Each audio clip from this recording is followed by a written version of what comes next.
memaparkan materi dari mata kuliah saya, yaitu mata kuliah metodologi penelitian FAI mengenai instrumen penelitian. Instrumen penelitian adalah suatu alat yang digunakan mengukur fenomena alam maupun sosial yang diamati secara spesifik. Fenomena disebut variabel. Macam instrumen penelitian, yang pertama itu tes, yang kedua angket atau kuesioner, yang ketiga itu pedoman wawancara, yang keempat itu lembar observasi, yang kelima catatan anekdot untuk mencatat gejala-gejala khusus atau luar biasa menurut urutan kejadian, yang keenam catatan berkala, yang ketujuh daftar cek atau checklist, yang kedelapan yaitu skala nilai atau rating scale. Teknik komunikasi. Yang pertama adalah teknik komunikasi langsung atau interview dan atau wawancara. Yang kedua itu teknik komunikasi tidak langsung, yaitu angket dan kuesioner.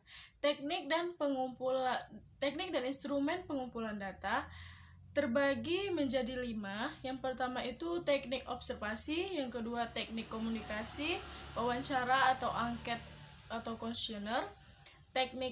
Ketiga itu teknik pengukuran, yang keempat teknik sosiometris, dan yang kelima teknik dokumenter.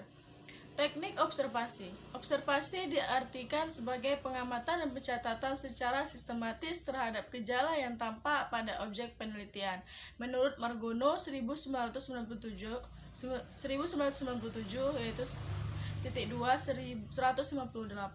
Yang kedua itu, pengamatan dan pencatatan ini dilakukan terhadap objek di tempat terjadi atau berlangsungnya peristiwa. Teknik pengukuran itu terdiri menjadi 4. Yang pertama itu tes, yang kedua itu daftar inventory kepribadian, yang ketiga teknik proyektif, yang keempat skala.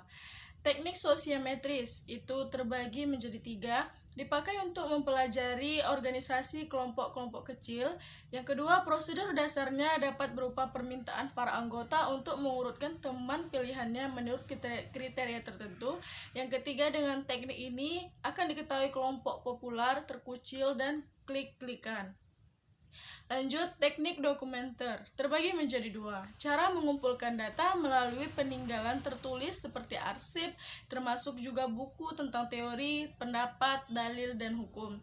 Yang kedua merupakan alat pengumpul data utama pada penelitian kualitatif karena pembuktian hipotesisnya diajukan secara logis dan rasional melalui pendapat dan teori. Yang terakhir yaitu teknik proyektif terbagi menjadi 3. Ukuran yang dilakukan dengan meminta seseorang memberikan respon kepada suatu stimulus yang bermakna ganda atau yang tak tersusun. Yang kedua disebut proyeksi karena seorang diharapkan memproyeksikan kebutuhan, keinginan, ketakutan, kecemasannya sendiri dalam stimulus tersebut. Yang ketiga, banyak digunakan oleh ahli ilmu jiwa klinis untuk mempelajari dan mendapatkan diagnosis orang yang mendapat gangguan emosional.